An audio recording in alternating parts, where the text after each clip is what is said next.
Hi you guys, welcome to Rove Motorhomes at Gunthorpe. My name's Charlie and today I've got the job of walking you around this Swift Kontiki 794. Now this vehicle, in all honesty, was ready to be pictured and videoed yesterday, but with the calibre of vehicle that it is that we have in front of us here guys, I waited for the sunny day to come round. There's no chance I was picturing this on a cloudy, dull and dark day. It's an absolutely stunning motorhome that we don't often get the chance of retailing, so this video is for you guys so you can have a good look at what the Kontiki 794 2025 has to offer. Now it's a 4-berth 4-belt motorhome with a fixed rear island bed over the garage space, one owner from new. Overall gross vehicle weight is 4.5 tonnes, so you will need a C1 licence to drive this vehicle legally on the roads. It's 7.84 metres long and 2.38 metres wide, so it's not no small vehicle by any means, but it's not the biggest on the market either, so it sits nicely in that spot in the middle. Very similar looks wise externally, other than obviously the colours and the decals, to the Voyager range that they do. Obviously the Kontiki is just that step up from the Voyager, and I think you're going to see that as we walk around the vehicle today. But it's got some great extras that have already been fitted to it, as you can probably see in the pictures if you've already looked at those, or the spec list down below. But we're going to walk you through those extras as well and show you all the storage spaces and what it has to offer. So first and foremost, obviously 2025, we've got adaptive cruise control at the front, which you can see that little black box down there. It's obviously programmed to gauge the distance of vehicles in front of you. We've got parking sensors on the rear. We've got the brand new updated facelift Fiat cab at the front on the 2.2, 180 brake horsepower with a 9-speed full auto there to pull this vehicle along and eat up those motorway miles. Obviously with the power there, the power's there because it's got that gross vehicle weight of 4.5 tonne, 130 brake engine, which, you know, some people do put 130s on the 4.5 tonne motorhomes, but this one's here to come with no conveniences. You're not going to get any lag. It's not going to be dragging in, if you like, when it's got loaded up in the back. It's just going to get up and go for you. Really nice overcab skylight, you can see there, really sleek roof design which optimizes the headspace inside, because a lot of the time us Brits are spending a lot of time inside the motorhome on our holidays. We're not blessed with all the sunny weather you get every single day in Europe, so understandably sometimes having that additional headspace inside just gives you that extra feeling of room and space, just make it more comfortable all in all. But the decals are absolutely gorgeous. The colours transfer inside as well, so they match up with the internal colours. Really nice diamond cut 16-inch alloy wheels there as well. This one has been fitted with some great extras, so we've already got the full wind out canopy, full length there, ready to go.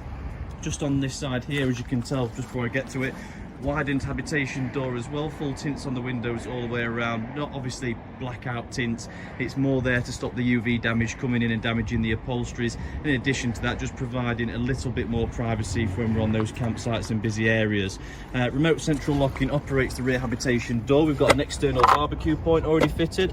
We've got external 230 volt power already fitted. We've got the fridge vents just above that for the Dometic fridge. The toilet cassette sits right next to it, and as you come round to the back, we've got two forms of storage at the back. We've got this big garage that runs the entirety of the way through, and it's got this obviously the smart struts on there, so you can leave the door in any position you wish and it will hold it in said position. It doesn't have to come all the way around to hold itself, which is really handy for when you're in the laybys trying to get in and out of your garage and you just don't want the door flying all the way around. The carpets for the vehicle are obviously rolled up nicely in the back here, left out so they don't get damaged. We do have power in the garage. We've got 230, 12 and obviously 12 volt, well 5 volt on the USBs. It's got the dropouts in here as well. Obviously checker plated solid floor with the tie down points. It's a heated garage because it's got the Aldi heating system in here, so there's a radiator in the garage to keep it nice and warm, and obviously anything in here nice and warm. But what you'll see is at the top half there is the bed. Now what we can do, we flick these catches around just here. This comes up to the ceiling, to which it has magnets to hold it up, and we can then raise that bed so the bottom of the bed is up to here, which just means then we can put in mountain bikes, or in general just a lot larger equipment, making it very practical in that sense. But obviously bobbing it back down, a little clip on the side here, you just push that in, swing it round, bob it back down, and it's out of sight, out of mind again, nice and easy. In addition to obviously that at the back for the storage, if I close that door up, just down here I can pull out the wet locker, and you have one of these on either side of the vehicle as well. Obviously really handy for your hookup leads, for your external hoses. I think in the other one is actually the external shower as well. So really handy for all those bits. They don't need to go in the garage. We can separate everything and organise it neatly, and it's all accessible, because it always happens, the hookup lead, the chocks, they always end up in the middle of the garage and you're going to climb over everything to get to them. Well, obviously with these two wet storage lockers, your windbreaks, ground sheets, chocks, toilet fluids, hookup leads, hose pipes can all go in in these, so they're really easy to access. We don't have to climb over anything in the garage to get there. Obviously that is locked with two barrel locks there as well, so it's secure. We've got LED rear tail lights, full parking sensors across the rear bumper.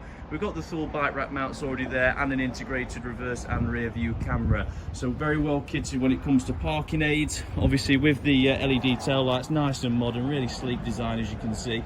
The Kontiki 749 is on the full Alco chassis as well, so obviously a huge benefit there to go with it. But you can see as we come around to the driver's side, we have that additional wet locker storage just down here and a secondary access point to that same garage space where we can do exactly the same in raising the bed up, and the winder is actually on this side just so you can see. We do have some other storage compartments here, and we've got two LED lights in the garage when we have to access this area in the evening time. Just down from that we have the Aldi heating vent. Obviously if we're running the system on gas, we need an exhaust pipe, which is just that there. Further down to that we've got the external shower point. We've got a gas locker next to that as well, which will hold two 6-kilo gas bottles, which I'll just bob open for you. You can see it's obviously got the Truma Josie regulator fitted with the selector up top, so we can actually have two gas bottles actually hooked up to this regulator at the same time effectively, so you can just switch from one gas bottle to the other without removing any of the brass fittings. Under those two flaps at the front just there is your mains for your hookup lead to go into, and then you've also got your water fill up as well. The small circular point next to the water fill up is your 12-volt plug-in for a submersible pump. And as you can see down here, we've got the fresh tank drain, but obviously being the Kontiki, it's an electronic valve system, so the tanks are actually drained on switches from the inside, because you've got your waste one just here. And because the vehicle length, what they did is they put the wastewater tank just in front of the rear axle, the freshwater tank just behind the front axle to distribute that weight evenly for the best ride. Obviously we've got the new wing mirrors on the facelift model as well, which are nice and attractive, but overall really full of extras and stunning to look at, let's be honest. But I'm going to bob inside now guys, so I'll bob the zoom on 0.5 and we'll take a look at what it has to offer when we get in. So as soon as you open the door, big wide door, got obviously the blind on there as well, big recessed step there, so we don't need to have any electric steps, obviously just prolonging the lifespan of the vehicle. We've got a silver or chrome guide rail coming in, which is LED lit as well off a switch, and as we enter straight away you've got this gorgeous lounge space, beautiful leathers, beautiful upholstery, really thick. And if you actually notice, it's one of the few motorhomes where you get a reclined bench seat. A lot of them are very bolt and upright, which we've got very used to, but obviously in this model they've gone for the recline seat for additional comfort in the lounge. And when you step back, I mean, just look at it, it's absolutely gorgeous. And obviously the colours are transferred up here as well, and they're obviously encasing all the window plastics in again just for that touch of class. We've got over unit dim LED lighting, under unit LEDs, two under unit LED reader lights which are dimmable as well. Then we've got the cab lights, and then we've got this strip over the top right next to the skylight, so it's a very well lit motorhome. Underneath these seats just here, you'll notice this winder, and that's because under these sofas you've got two passenger seats which fold up for in transit. So obviously it gives you the best of both worlds. The sofas, we all know, are the comfy of the layout. It gives you the biggest lounge, it gives you a lounge for 6 people. But obviously, as we do, we want the sofas, but we also want the seat belts. So Swift have obviously gone and put that in for us, making it very practical. There's a lot of light in here, to be honest with you. There's a lot of LED lights, but there's a lot of actual natural light as well. So we've got the skylight straight over this kitchen space. We've got two opposing windows in the lounge. Obviously the full wraparound cab windows and that overtop skylight. And obviously for access to the cab, nice and easy, we can fold the table over, retract the support arm just there, and we can even push the table over even more if you wanted to.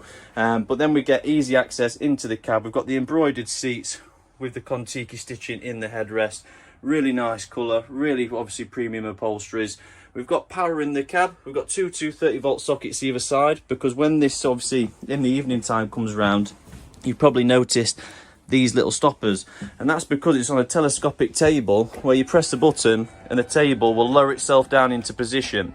But if we rest it on those stoppers and unfold the table, we've actually got a full double bed here as well, which makes the 4-berth section up for you.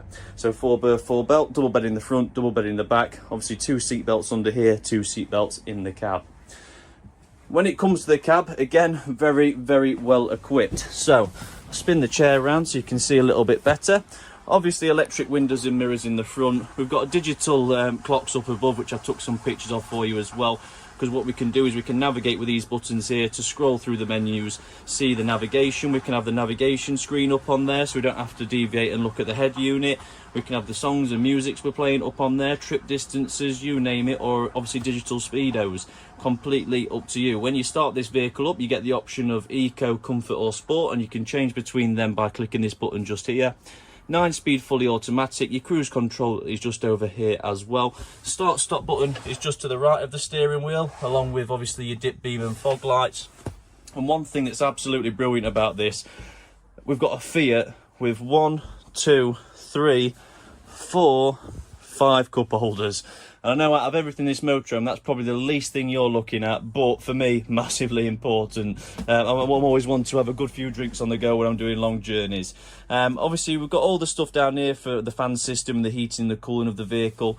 We do have the en route heater, which it says over there, which is basically an exchanger. So what happens is the heating system can actually exchange and come through into the rear of the vehicle and start warming that up as well, and it basically just doubles the amount of heat coming from the cab. As we know, on them cold winter days, you put your hot air on in the cab, you're nice and warm, but these guys in the passenger seats don't tend to get so much. So that exchange en route heater just makes sure that that heat travels into the back as well, keeping everybody in the vehicle nice and warm. Obviously reverse camera comes up top, and obviously we've got the rear view camera that comes down on the main head unit. We've got USB and USB-C charging with the 12-volt port as well. Up at the top we've got the cab cool box with the vent that feeds off the air conditioning on the fan system. Storage in the glove box down below. Obviously the leisure vehicle battery resides under this pocket just here, and obviously when we swivel the seats around, not to mention, sorry, the full cab blinds that go all the way around the cab as well. Whilst we are here, obviously you can flick these switches, flick this round to unlock and lock the overhead skylight. And what we can do is we can click a button just here, and now the skylight is going to open electronically without any winders. There's no like little drawstrings or anything like that to become loose. It's just an electrical motor that opens and closes the overcab skylight for you. And then when you're done, twist to lock it in position and ready for travel. Obviously blinds, blackout and fly screen on this window as well. Right, so into the kitchen. So everything from the lounge back, we've got the control panel and the Aldi heating panel just up here.